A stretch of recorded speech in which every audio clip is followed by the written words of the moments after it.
We have a guest on. Hey, guest, could you please introduce yourself to everyone? Hello, viewers of Riley's YouTube video in the future.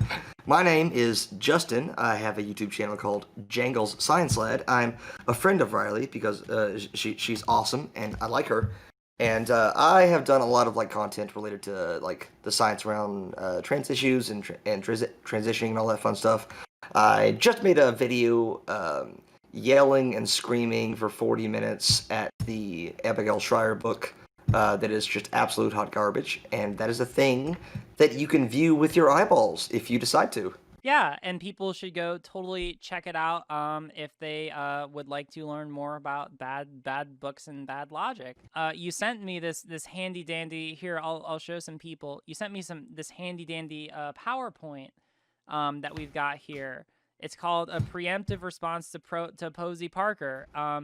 So could you tell us a little bit about who Posie Parker is? Like, who is this person?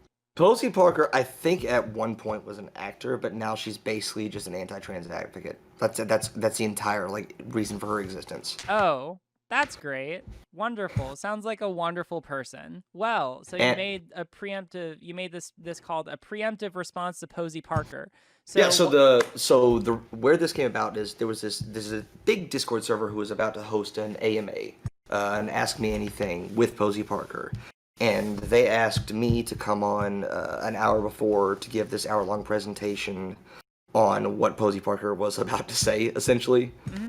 And so I actually think it was a pretty responsible way to platform someone. Like, hey, before they come on, here's someone who actually knows a lot of the science that she's going to be misrepresenting, just preempting a lot of the responses that she's going to give. And it turned out that she said the same dumb things in an Ask Me Anything that she would say in all of her other appearances, including in that trigonometry video that you had pulled up. Oh, nice. All right, cool. So this would be a good way to be able to look at what she says and why it's wrong as it pertains to trans kind of issues, is what you're saying. Yep, so the first 31 slides are just science claims. Slide 32 is when we start going about over specific claims that she's made in her appearance on trigonometry and in her website standingforwomen.com. She has a PDF that's titled First Do No Harm, The Ethics of Transgender Healthcare, where she's gotten some very dubious advocates to pontificate on the harms of allowing transgender people of all ages to get healthcare. So can we talk about this first slide then? Sure. So this is just an individual claim. So at 1140, she claims that there has been no peer-reviewed studies showing gender identity to be genetic. Both of us know that to be completely false because we have access to the preponderance of evidence saying the opposite. But I just wanted to, put forth that this is a thing that she has said, and the way she says it is this unearned confidence that I think is enjoyable. And that's a video, if it'll play on your end. Oh, that is. All right, cool. And the theory currently is scientifically that something happens in utero where the fetus is bombarded with certain... is there that theory? I believe there is, yeah. Peer-reviewed, quality... No, there isn't. There isn't. Okay, cool. Let's move on to the next claim, because I assume that after this we'll get into the academic consensus rebutting these claims. So... Yeah, okay, cool. The next claim, 1447, for the majority of, quote, males, is an autogynephilia. Wait, she actually uses the autogynephilia argument? She actually uses the Are you argument? surprised? Come on. But I've read so many accounts of autogynephiliac men who talk about selfies, who withdraw from their intimate relationships. So, right off the bat, this is just, this sounds just like anecdotal evidence, right? That's all that this is. Have you seen the study that said that, for the definition that Ray Blanchard proposed, that, 90% of cis women would have, quote-unquote, autogynephilia? Wait, what? Are you serious? Uh-huh. I can get it for you a little bit later. Yeah. No, totally. Well, next one. Posie Parker claims 30 minutes, 21 seconds. You can have your breast removed at 15 wait, what? Basically, it is Oregon... the medical age of consent in Oregon is 15, and they basically just said, okay, well, transgender healthcare also falls within this extremely broad purview of medical consent in Oregon. And of course, that means that without Like if you just think of it one day, you could just have both your breasts knocked off on a Holy whim fuck. in Oregon. Yeah. But I mean, like, obviously, all right. So, like, go into it because, like, I mean, like, I obviously have thoughts, but I feel like you've done like particular research into it. Yeah, like I said, I sent you the Snopes article if you would like to research it further because this is a claim that I've seen come up a few times. Oh, slight trigger warning for the next slide, just so you know. Oh, slight trigger warning. Okay. Yeah, for suicide rates. Suicide rates don't change after transition. Wait a second. There's like overwhelming academic consensus that they do. Wait, what? Really? Are you serious? I know, right? Man. Crazy. Yeah. No, absolutely insane. So wait, what's the trigger What warning? now? This is just a quiz on your part. What do you think she's probably referencing when she says this? What specific? There's only one study, and I will have to debunk this study and the way transphobes use it until the day the amulet is returned to me. Hold on. Is this the Sweden study? It is the Sweden study. You're absolutely great. correct. Can you get people who are unfamiliar like the basic synopsis of the Sweden study? So the Sweden study, as it is infamously known, was based on data. It wasn't a longitudinal study, which means that they didn't like follow people for 30 years as they collected their data. It was because Sweden collects very good medical records, and so they basically just took like medical records in a cross-sectional capacity to determine like what the outcomes were for a bunch of trans people, as well as, and the control group, and this is important, were cis people matched for natal birth sex. And what they found was indeed like the suicide rates for people for trans people were indeed much higher than they were in their cis counterparts. However, one, you cannot say that suicide rates don't change after transition based on the study. That is completely inaccurate. The study itself says that things may have been even worse without the surgery.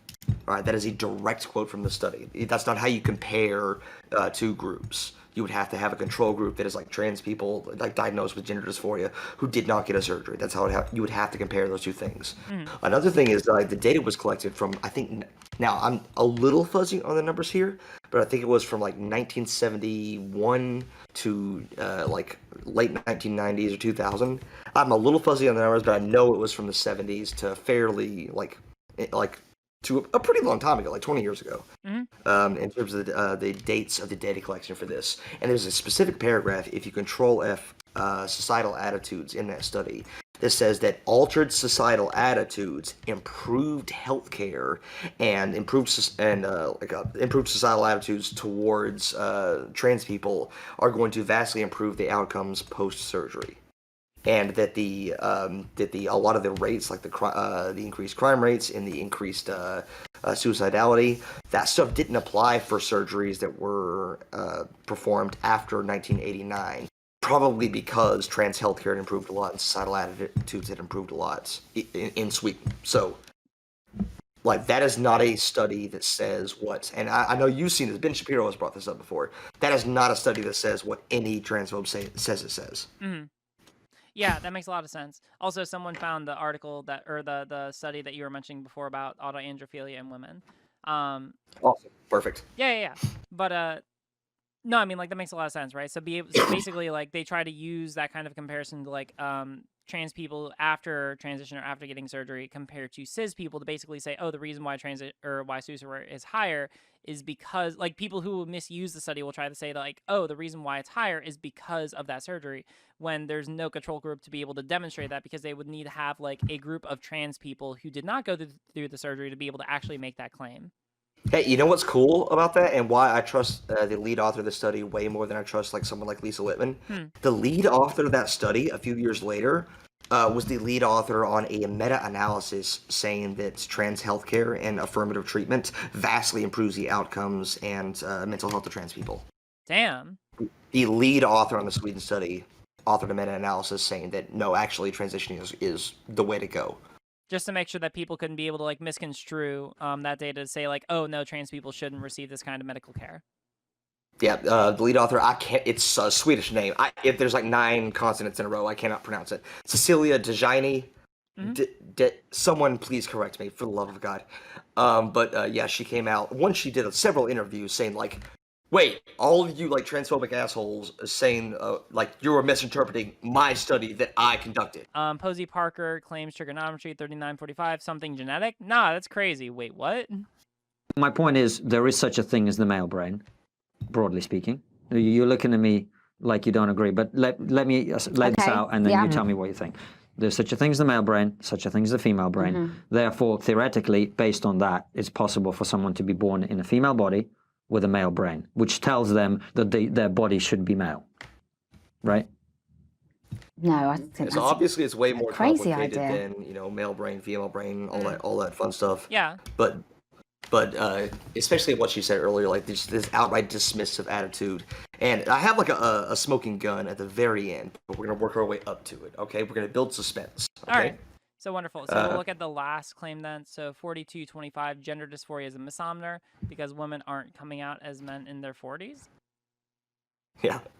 And the whole dysphoria thing is a misnomer anyway, because where are the heterosexual women coming out as men in their 40s? The mothers who are coming out as men. Because there's plenty of men that are coming out apparently as women that have known all their lives and suddenly revise their entire lives to support that narrative. But there are no women doing it. I mean, So she made a couple of mistakes here. Can you guess what they are? well, I mean, like the first thing that comes to my mind is that literally there's someone. So like I serve on the board of directors for a nonprofit, for an LGBT nonprofit here in Baltimore, and like one of the people who's in charge of the board is like a trans guy who came out later in his life. So like that's where my mind goes to first. But where else is she wrong, Jangles?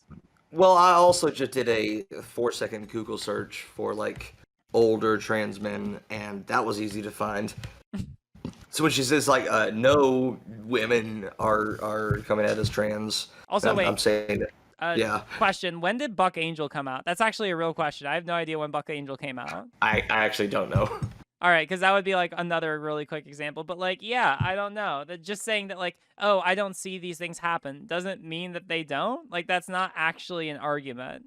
And I also want to point out, like, I know it's not a one-to-one analogy, but also, like, if you look at, like, the rates of, like, self-identification as gay or bisexual, it's much higher in younger generations than it is in older generations.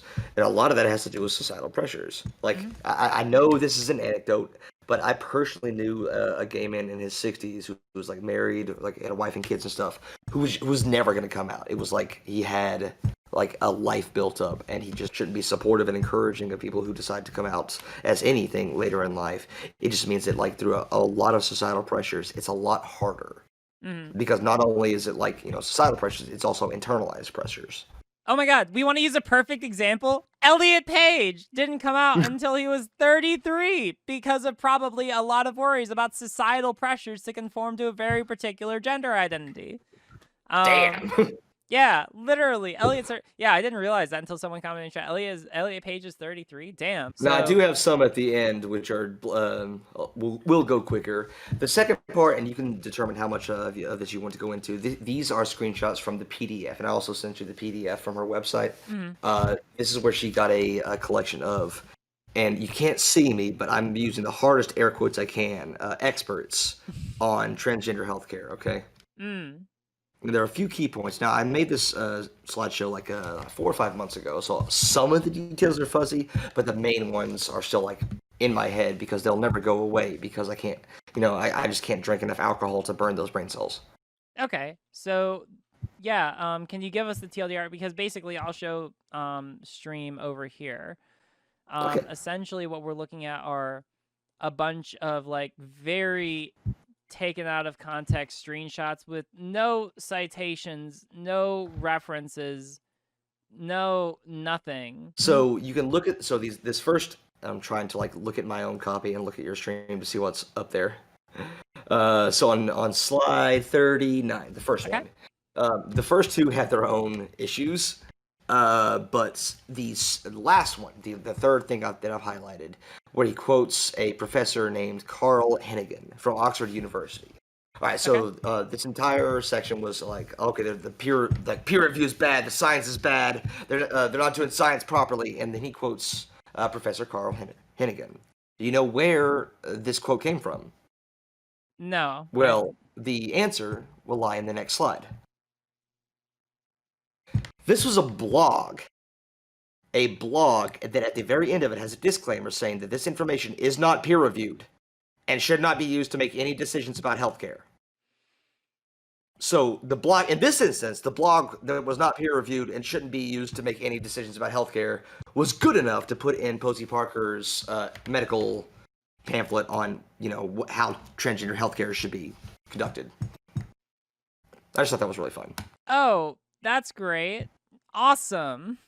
That's totally reputable. All right, what's his next one? All medical and surgical. Yeah, the second one is more of a setup for the future. Basically, they say all medical and surgical interventions for those under 25 should be halted. And so in my video, I explained 25 is an extremely arbitrary number that doesn't have scientific validity.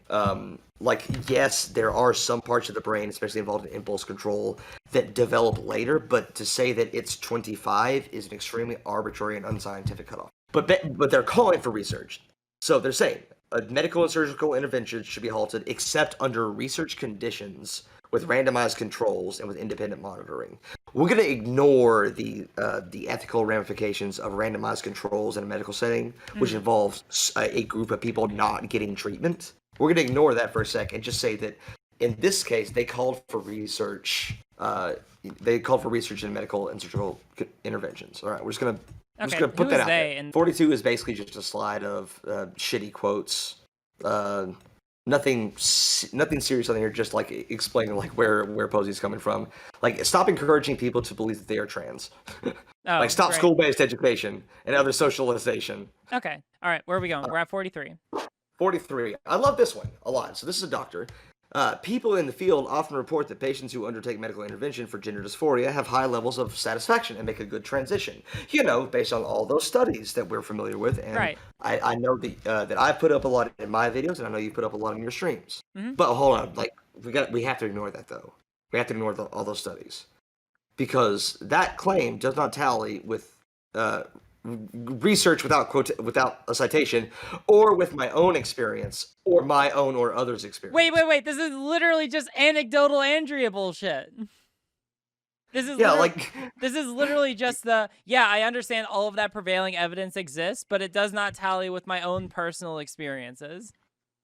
And it would be really nice if you say this claim does not tally with research, and if there was a little number after that to show that you were giving a citation for that, that would be really neat, but there isn't.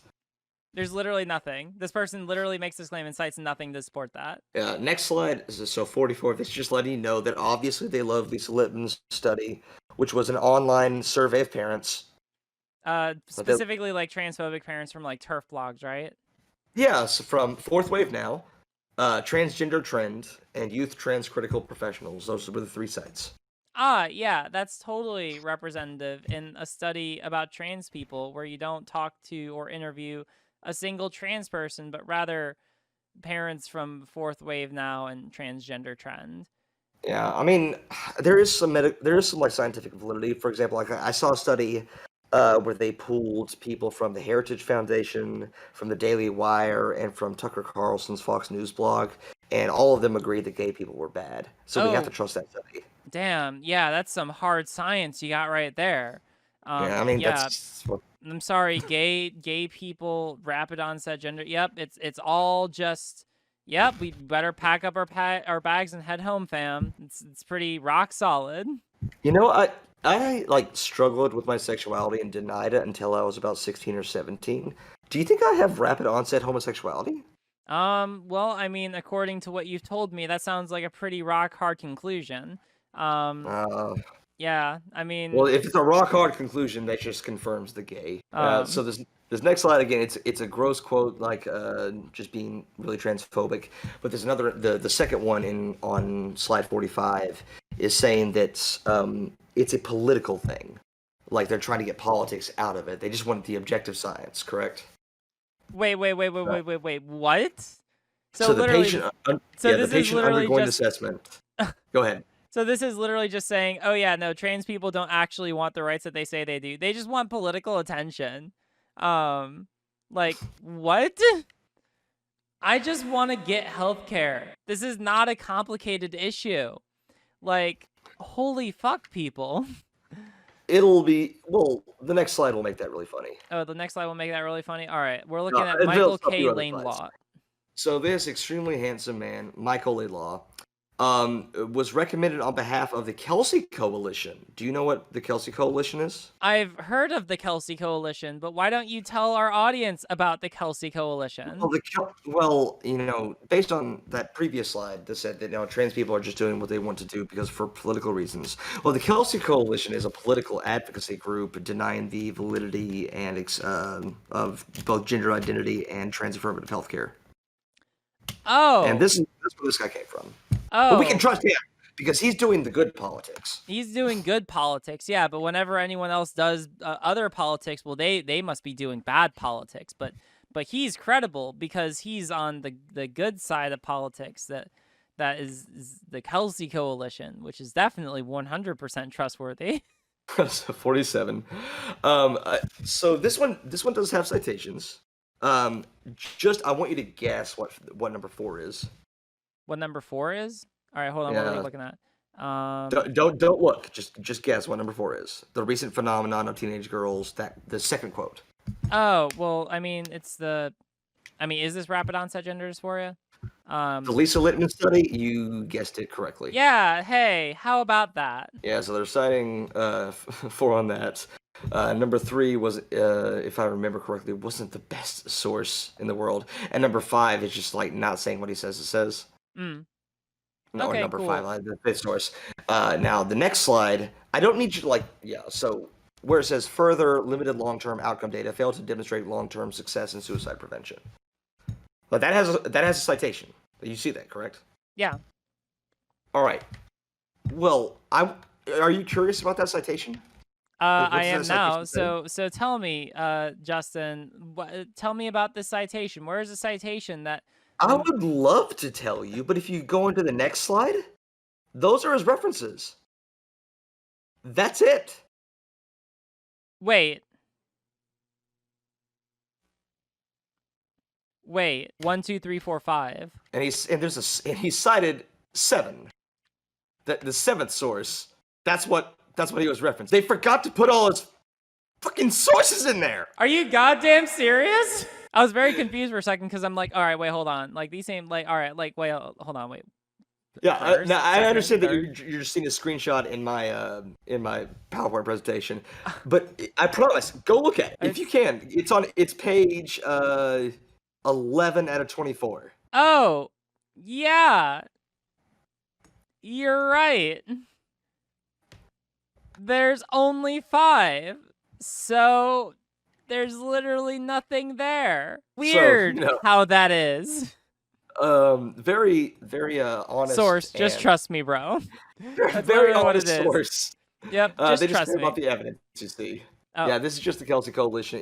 It's most interesting, because in Abigail Schreier's book, the woman who founded the Kelsey Coalition had to remain anonymous because she didn't want to ruin her relationship with her transgender kid. And so, if her transgender kid knew what her activities were, that might harm their relationship. All right. Well, now the Kelsey organization, it does want to help kids and parents, all right? And they give you really good resources to help kids and parents. The next slide is the list of resources that they give. Quote, where to get help. Parents of ROGD kids? Gender critical resources? What? Sex change regret? They just want to give you resources. I'm so fucking done. Oh my god. Yeah, where to get help. That's the best place to get help. A subreddit dedicated to people who detransitioned. Because that's where you totally want to get help for people who are dealing with children who are trans. Yeah. How is turf.com not in the resources? That's a good question. That's the real question. I do like how they say they deserve respect and compassionate evidence-based care at the top there. I think that's cool. I mean, I agree, don't you?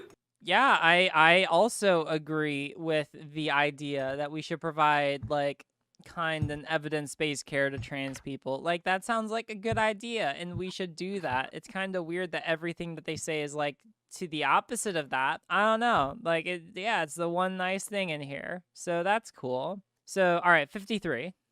53. I do like how the person who was writing this section of it said much akin to Lisa Littman, I knew very little about the transgender issue until a few weeks ago, and what I have learned has shocked me.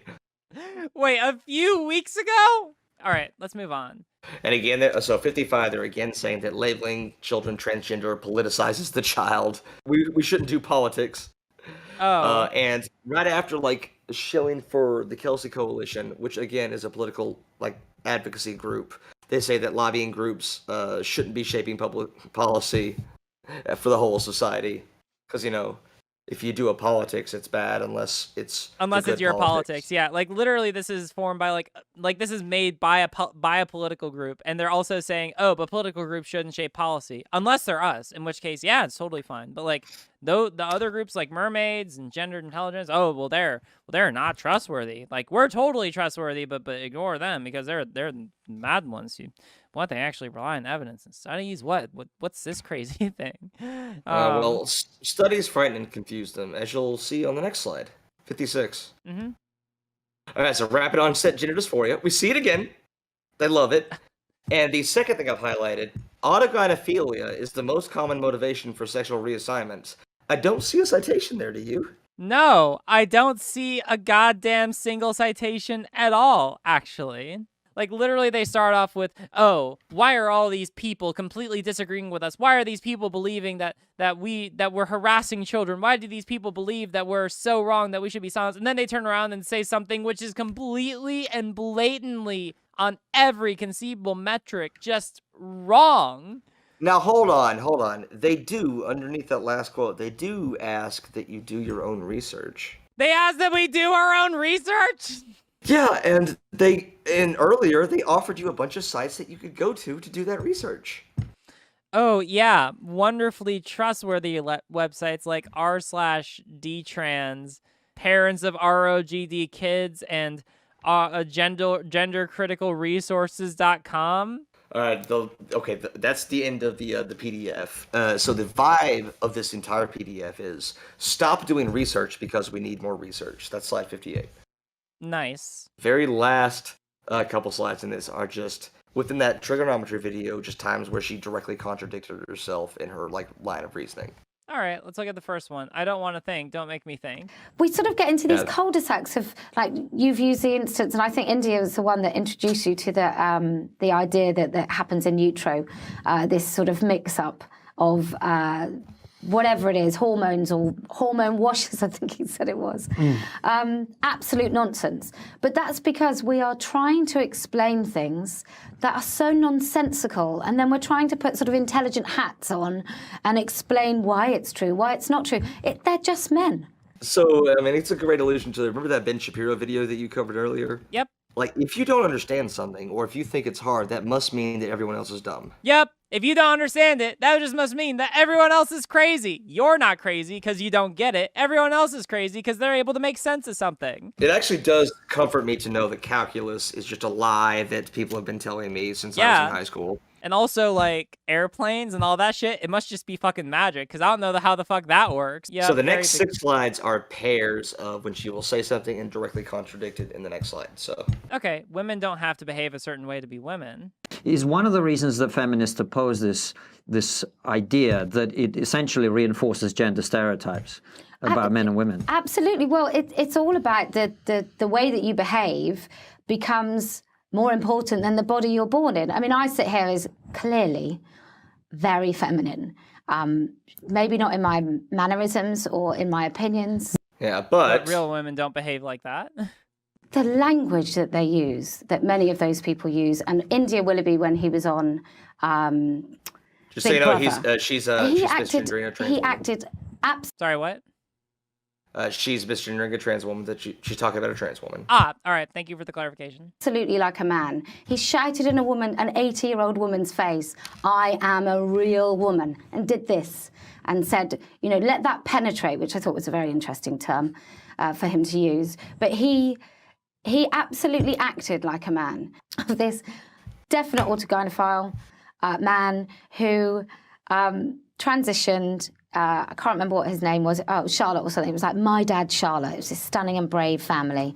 And the dad, who must have been about 5'10", runs in the room like giggling And and his kids and his wife are sitting on the sofa, and he jumps on them like that because obviously that's how all women behave in their lives. This is literally the argument from earlier. You can't win with these people. You can't act super masculine or non-feminine because that means you're a man. But also you can't act like super feminine because then you're just like caricaturizing what it means to be a woman and relying on like stereotypes and essentializing what it means to be a woman down to a stereotype or set of stereotypes. Yeah, like, I need to make it clear that all of these are from the same video, the same interview. Yeah, all right. We can't know what's in someone's head.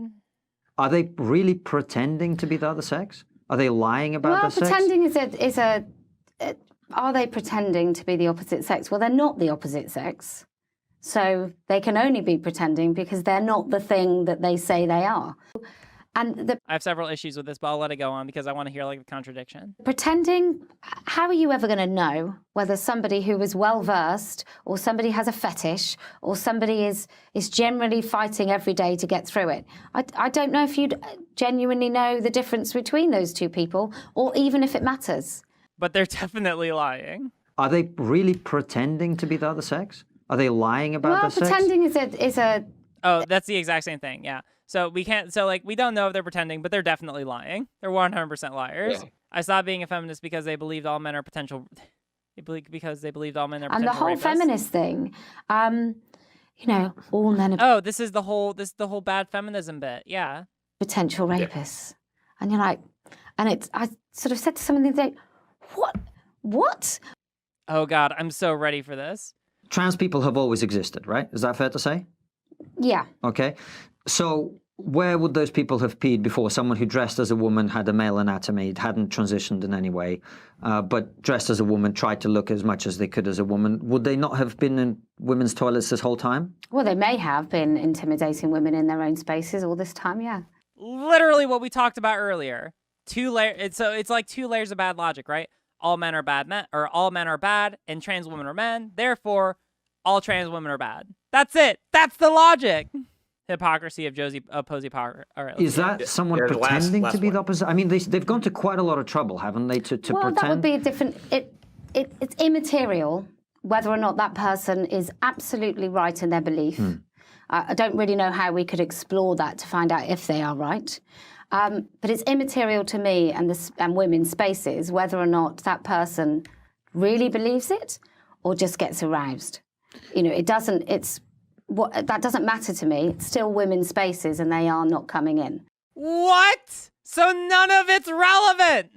None of it is relevant to her. She doesn't care. I say that one for last for a reason because that's the reaction it deserves. Oh my God. I don't know. I don't care to know. It doesn't matter if there's evidence. It doesn't matter if I'm wrong because I'm never going to change. I think that's basically where I want to call it for the night. I am now out of spoons. I am now spoonless. I am fully depleted of spoons. Yeah, this has been a journey, fam. We've gone over like all of the turf and like anti-trans arguments that argue trans people aren't who they say they are, and they're either made by people who do not know what they're talking about, are unable to know what they're talking about, don't know what science says, misquotes science, or like intentionally misrepresents it. Or who are apparently also associated with white supremacist rapists. That's the evening.